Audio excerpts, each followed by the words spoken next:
Alors bonjour à tous, j'espère que vous allez tous bien. Aujourd'hui, je vais vous parler de comment mémoriser une information en 4 étapes. Donc en 4 étapes précises, concises, je vais vous expliquer le schéma de la compréhension, de comment est-ce qu'on mémorise une information de A à Z. Donc bref, ce sera vraiment un cours, donc asseyez-vous bien, prenez un verre d'eau, soyez vraiment concentrés parce que il y aura beaucoup de valeur, vous aurez beaucoup d'insights. Asseyez-vous, prenez un stylo, prenez des notes, c'est super important, voilà, que ce soit avant, pendant ou après. Prenez des notes et bref, je vous souhaite un bon visionnage. Donc, on commence. Alors, tout circuit de la mémorisation passe par une première étape. Cette étape s'appelle l'attention. Cette étape s'appelle l'attention. Donc, je vais l'écrire l'attention. Attention. Donc, tout commence par l'attention. L'attention, si vous voulez, c'est vraiment le cœur de tout. Sans attention, vous ne pourrez rien mémoriser. Donc, l'attention est cruciale. C'est l'élément numéro 1, mais c'est aussi l'élément le plus important. C'est le plus important, pourquoi? Parce que c'est ça qui va définir la qualité de ce que vous allez mémoriser, la qualité de ce que vous allez ancrer dans votre cerveau. C'est vraiment ça qui est à la base de tout, mais qui dépend aussi de tout le reste. Mais l'attention, c'est la base. Et pour être bien attentionné, vous devez être dans un environnement qui est calme, déjà. Vous devez être dans un environnement qui est calme. C'est pour ça que je prends toujours l'exemple des bibliothèques. Les bibliothèques sont toujours calmes. Et donc, l'attention des personnes qui viennent dans les bibliothèques sont beaucoup plus élevées que l'attention des personnes qui sont par exemple dans le métro, dans des taxis, parce que c'est brouillant. Bref, dans un environnement qui est calme, votre attention est beaucoup plus élevée. La deuxième des choses qui va amplifier votre attention, c'est de, comment dire, maximiser vos récepteurs sensoriels. Donc, c'est de maximiser l'impact de vos récepteurs sensoriels. Alors, j'entends quoi par récepteur sensoriel? Vos récepteurs sensoriels, c'est en fait tout ce qui vous permet d'emmagasiner de l'information. Un récepteur sensoriel, ce serait par exemple la vue, c'est-à-dire le fait de voir, c'est-à-dire quand vous lisez, vous absorbez de l'information. Les récepteurs sensoriels vous permettent d'absorber de l'information. Donc, vous avez l'œil, la rétine, vous avez la peau, voilà, pour savoir quand il fait chaud, il fait froid. Vous avez les oreilles, dans l'écoute. Donc, c'est tous ces récepteurs sensoriels-là qui sont la vue. Donc, c'est tous ces récepteurs sensoriels-là qui sont les yeux, la peau et les oreilles qui vous permettent, peut-être qu'il y en a d'autres, qui vous permettent d'emmagasiner de l'information. C'est-à-dire, quand vous écoutez, vous récupérez de l'information, vous la mettez dans votre cerveau. Quand vous regardez, vous lisez, vous récupérez, vous déchiffrez de l'information et vous l'emmenez dans votre cerveau. Quand, sur votre peau, par exemple, quand vous sentez qu'il fait chaud, vous sentez qu'il fait chaud et donc vous récupérez cette information-là. Ok, il fait chaud. Très souvent, quand vous recevez ce type d'information, vous mettez des actions en place tout simplement. Donc, vous allez, s'il fait froid, vous allez vous couvrir. S'il fait chaud, vous allez moins vous couvrir. Ok. Quand on a dit ça, comprenez bien que dans l'attention, plus vous avez des récepteurs sensoriels qui sont dans les meilleures dispositions possibles, plus vous allez être attentionné. Plus vous êtes dans un environnement calme, plus vous allez favoriser le fait que vos récepteurs sensoriels soient aux aguets le maximum possible. C'est-à-dire, le calme permet à ce que vos récepteurs sensoriels soient dans les meilleures dispositions possibles. Et quand vous avez des récepteurs sensoriels dans les meilleures dispositions possibles, là, vous pouvez avoir une très bonne attention. Alors, on va passer à ce qu'on appelle la deuxième phase de la mémorisation. Qu'est-ce qu'on appelle l'encodage? Alors, quand on parle d'encodage, encoder. Vous savez, encoder, c'est lorsque vous déchiffrez et que vous l'emmenez dans votre cerveau. C'est-à-dire, par exemple, lorsque vous lisez, l'encodage, c'est lorsque vous êtes en train de déchiffrer lettre par lettre, vous comprenez la structure de la phrase. En fait, vous comprenez globalement la phrase et ce qui fait que ça rentre dans votre cerveau. Et quand ça rentre dans votre cerveau, au niveau de l'encodage, on a ce qu'on appelle, les informations viennent se stocker dans ce qu'on appelle la mémoire provisoire, c'est-à-dire la mémoire à court terme, pardon. Donc, quand vous déchiffrez, vous arrivez à faire une synthèse, vous arrivez à comprendre ce que vous lisez. C'est-à-dire quand vous avez vraiment réussi à percevoir derrière les mots ce que l'auteur voulait dire, par exemple, lorsque vous lisez. Là, vous le stockez. En tout cas, l'information qui est rendue disponible dans votre cerveau se stocke dans la mémoire à court terme. C'est ici que tout se joue, dans la mémoire à court terme. Lorsque vous êtes dans cette mémoire à court terme-là, là, vous avez déjà de l'information qui est disponible. Maintenant, il vous suffit juste de travailler cette mémoire à court terme-là, cette information qui est dans la mémoire à court terme-là, pour que, en fait, que ça devienne une information qui vous soit disponible tout le temps. C'est-à-dire que même dans 5 ans, dans 10 ans, vous pouviez toujours restituer cette information-là. Et donc, pour ça, on va passer à une troisième étape qui s'appelle le stockage. Alors, dans le stockage, vous devez bien comprendre une chose. C'est que dans le stockage, il y a une première notion de répétition. C'est-à-dire pour que votre cerveau stocke une information, mais là, vous stockez à moyen terme. C'est-à-dire, vous activez la mémoire à moyen terme. C'est là le stockage, en fait. Vous activez votre mémoire à moyen terme. Et comment? C'est en répétant l'information, mais à des intervalles de temps définis. Mais aussi, surtout, c'est que, en fait, la différence qu'il y aura entre le stockage et la dernière étape, c'est que dans le stockage, vous essayez de vous remémorer l'information, mais pas sur une longue période de temps. Donc, ce qui fait que votre information reste disponible, c'est déjà stocké dans votre cerveau. C'est-à-dire que si si plus tard, beaucoup plus tard, vous avez besoin de revenir prendre l'information dans votre cerveau, si vous avez besoin de vous le remémorer, l'information sera disponible. L'information sera stockée, sera ancrée quelque part dans votre cerveau. Mais vous aurez des difficultés à aller le chercher. Vous voyez un peu. Donc, ce sera disponible, mais ce sera difficile à aller chercher. Vous vous trouvez souvent dans des situations où, c'est-à-dire quand vous êtes encore dans la troisième étape dans le stockage, vous avez stocké une information, vous pouvez vous trouver dans une situation, vous êtes devant une épreuve par exemple, et vous savez que vous connaissez quelque chose. Mais en fait, c'est parce que vous n'avez pas autant répété la chose qu'en fait, ça ne vient pas d'un coup. Mais c'est juste que la chose est là, c'est stocké quelque part. C'est juste qu'en fait, vous n'avez pas l'astuce qui vous permet d'aller dans votre cerveau, dans votre souvenir et chercher cette information-là pour la restituer, par exemple, sur votre épreuve et avoir les points que cette question demande. Donc, quand on a compris que le stockage, c'est ça la mémoire à moyen terme, on va passer à la quatrième et la dernière étape qui est le rappel. Alors, le rappel, ça dépend réellement de ce qu'on appelle la courbe de l'oubli. Si vous appliquez ce qu'on appelle la courbe de l'oubli, alors si vous appliquez ce qu'on appelle la courbe de l'oubli, vous êtes sûr, pour de vrai, d'activer votre rappel et vraiment d'activer aussi ce qu'on appelle votre mémoire à long terme. Alors, comme je disais, quand vous êtes dans le rappel, quand vous êtes à l'étape du rappel, vous devez activer ce qu'on appelle la courbe de l'oubli. La courbe de l'oubli. Et quand vous êtes dans la courbe de l'oubli, vous devez bien retenir une chose. C'est que la courbe de l'oubli, ça c'est quoi concrètement la courbe de l'oubli? La courbe de l'oubli stipule que pour mémoriser une information, dans la courbe de l'oubli là, pour mémoriser une information, vous devez vous la répéter, c'est-à-dire vous exposer à cette information-là le plus de fois possible dans des intervalles de temps de plus en plus longs. C'est-à-dire que si vous voulez retenir une information dans 30 jours, vous allez, le premier jour, vous remémorez l'information. 3 jours plus tard, vous remémorez l'information. 5 jours plus tard, vous remémorez l'information. 10 jours plus tard, vous remémorez l'information. 15 jours plus tard, vous remémorez l'information. Au bout d'un mois, vous aurez retenu cette information-là. Si c'est une définition, c'est la définition par exemple, du bilan carbone que vous voulez retenir. Si vous faites ça, un mois plus tard, on vous repose la question, vous saurez ce que c'est que le bilan carbone. Vous voyez, vous n'avez pas besoin de vous asseoir tous les jours, le faire. Non. Plus vous vous exposez à l'information, mieux c'est. Mais ça n'empêche qu'en fait, c'est une perte de temps. Et la courbe de l'oubli vous permet de gagner en temps dans ce sens où ça vous apprend qu'en fait, le faire successivement tous les jours, en fait, ça ne sert à rien, à part vous saturer la mémoire pour rien. Mais ce que vous pouvez faire pour pallier à ça, pour ne pas perdre votre temps, c'est d'ajouter des intervalles de temps de plus en plus longs.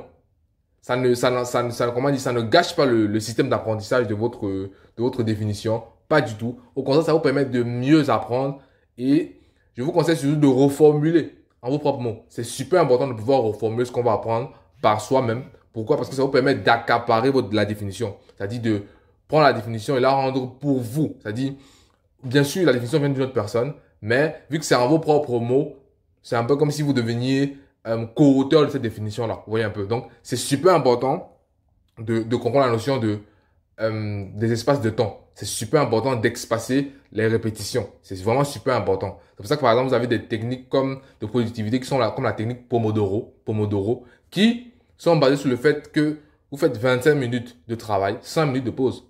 Et c'est la même chose. La courbe de l'oubli, il y a toujours des intervalles de temps de pause. Pourquoi? Parce que ça permet au cerveau de se reposer. Vous pouvez faire autre chose, vous pouvez apprendre autre chose. Et là aussi, vous mettez des intervalles de temps. Voilà. Donc, comme je disais, la courbe de l'oubli, c'est ça qui vous permet d'activer votre mémoire à long terme. Votre mémoire à long terme. Et votre mémoire à long terme, dès qu'elle est activée, vous pouvez aller dans votre cerveau, piocher l'information à n'importe quel moment, à n'importe quelle minute, à n'importe quelle seconde. Que ce soit un prénom, le prénom de quelqu'un que vous voulez, que vous voulez retenir, que ce soit le nom d'une ville, que ce soit les définitions d'un cours, que ce soit les parties de quelque chose que vous devez retenir. Bref, dès que votre cerveau a enregistré l'information que vous voulez retenir dans la mémoire à long terme, là, vous êtes OK. Là, vous Parce qu'en fait, vous avez déjà la méthode. Et si vous avez déjà la méthode, comme je dis, ça veut dire que vous pouvez tout apprendre. Et donc, dès que vous arrivez à la mémoire à long terme, sachez bien une chose, c'est que vous avez déjà atteint le summum. C'est-à-dire, l'information qui est dans votre cerveau, très souvent, ne pourra plus jamais disparaître. Je vais vous donner, par exemple, quelques exemples d'informations qui sont dans votre mémoire à long terme. Imaginez votre parent. Le nom de votre enfant est dans votre mémoire à long terme. Le nom de votre entreprise est dans votre mémoire à long terme. Le nom de l'usine où vous travaillez est dans votre mémoire à long terme. Le nom de votre premier job est dans votre mémoire à long terme. Le nom de votre patron aujourd'hui est dans votre mémoire à long terme. Pourquoi? Parce que ça a été répété tout le temps. C'est simplement ça.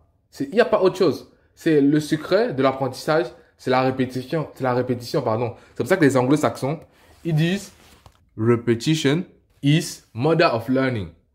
Is mother of learning. Ça veut tout simplement dire quoi en français? Ça veut dire la mémorisation, la répétition, c'est la mère de l'apprentissage. Repetition is mother of learning. C'est pour ça que les anglophones, ils le disent. Parce que si vous réussissez à retenir le prénom de votre enfant, c'est parce que vous l'avez appelé tout le temps, tout le temps, tout le temps, tout le temps, tout le temps, tout le temps, tout le temps, tout le temps. Et aussi, la deuxième des choses qui fait que vous mémorisez très bien l'information, c'est les émotions qui sont associées à l'instant où vous mémorisez ces informations-là. Et là, je vous invite à aller sur Internet et de faire une recherche sur ce qu'on appelle la roue des émotions. Vous allez voir vraiment quels sentiments sont associés à telles émotions. Donc, allez sur Internet et cherchez la roue des émotions. Vous allez voir une roue avec plusieurs couleurs et vous allez prendre connaissance de toutes les émotions, de quelles émotions sont associées à quelle émotion. Bref, c'est très instructif. Donc, comprenez bien une chose, c'est que l'émotion, c'est ce qui va garantir la vitesse avec laquelle vous allez apprendre. C'est-à-dire, quelqu'un qui est passionné par quelque chose va vite apprendre quelque chose, va vite apprendre plus que quelqu'un qui n'est pas passionné. Pourquoi? Parce qu'il y a une émotion, il y a une envie pressante de vite apprendre, il y a la rage. Vous voyez? Il y a le dynamisme qui est là. Mais quelqu'un qui n'est pas passionné par quelque chose, il n'a pas d'émotion pour cette chose-là. Il ne ressent rien pour cette chose-là. Donc, forcément, il va mettre moins son temps, moins son énergie. Et bien sûr que pour lui, pour apprendre quelque chose, pour mémoriser quelque chose, ça va prendre beaucoup plus de temps. Vous voyez parce que je veux dire. Donc, c'est quelque chose qui est extrêmement logique. Donc, plus il y a des émotions. C'est pour ça que, par exemple, si vous demandez à une femme qui a accouché, comment est-ce qu'elle a vécu son premier accouchement, même si elle a 8 enfants, elle peut vous expliquer comment elle a vécu son premier accouchement, même si elle a cela 25 ans. Pourquoi? Parce qu'il y a associé à ça une première émotion qui est la joie d'avoir son enfant dans les mains, mais il y a aussi une deuxième émotion qui est la douleur.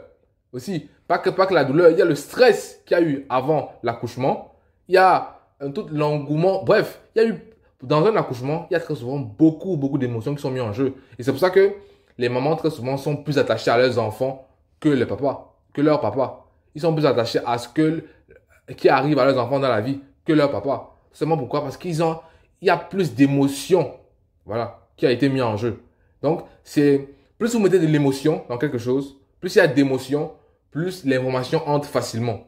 Moins il y a de friction. Plus c'est facile pour le cerveau d'accaparer de l'information. C'est pour ça, par exemple, si vous êtes fan de football, par exemple, moi, par exemple, je sais que je peux totalement décrire toute ma journée, toute la journée où j'ai vu la finale de la Coupe du Monde 2022. Je peux décrire toute la journée, tous les instants, tout, du matin au soir. Je peux tout décrire parce que ça a été associé à une grande émotion de joie qui est de voir un joueur que j'apprécie beaucoup remporter son trophée, le trophée ultime dans le foot.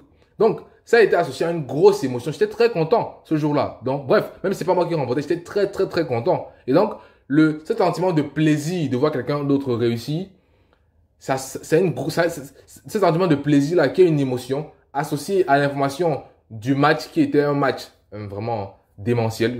Je vous conseille de revoir aussi la finale de Coupe du Monde 2022, France-Argentine, pardon, ça a coupé le souffle. Donc, toutes les émotions qu'il y a eu pendant le match, la journée même qui est déjà très tôt, avant même, vous savez, avant de commencer le match, vous avez entre amis, vous discutez du match. Donc, il y a des émotions qui sont avant le match. Donc, ce qui fait que mon cerveau a tout enregistré. Vraiment tout calqué de toute la journée. Je peux tout vous expliquer. Tout vous expliquer. Les galères qu'on a eu avant de trouver un restaurant pour ensuite payer l'addition. On est arrivé dans une pizzeria, on a commencé à regarder le match. Bref, je peux tout expliquer de A. Mais ça, c'est pas le but de la vidéo si vous voulez. Donc, ce que je vais vous dire, c'est les émotions C'est ce qui peut vous permettre d'apprendre, de mémoriser l'information 8 fois plus rapidement que quelqu'un qui n'a pas beaucoup d'émotions ou quelqu'un qui il y a que des émotions négatives à acquérir une information. Donc, si vous avez des émotions positives par rapport à une information, il y a de grandes chances, même pas il y a de grandes chances, pour moi, c'est prouvé que vous allez beaucoup plus accaparer une information que quelqu'un à qui il n'y a pas d'association avec des émotions.